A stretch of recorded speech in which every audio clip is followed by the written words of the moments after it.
After more than 40 years of serving the tri-state area, it appears that changes are taking place at Hospice of Siouxland. KTIV's Larry Wench joins us in studio with more on that story tonight. Larry?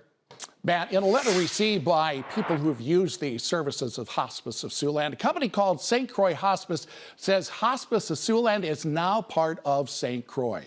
Hospice of Siouxland has offices in Sioux City and South Sioux City. It's been providing hospice services to 13 counties in northwest Iowa, northeast Nebraska, and southeast South Dakota, all within a 60-mile radius of Sioux City.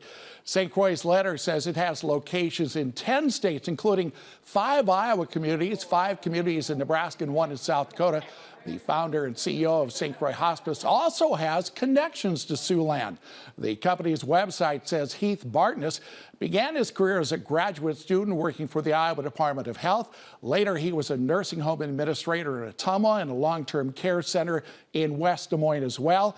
And Bartness earned his BA in political science from Buena Vista University, where he currently serves on the university's board of trustees.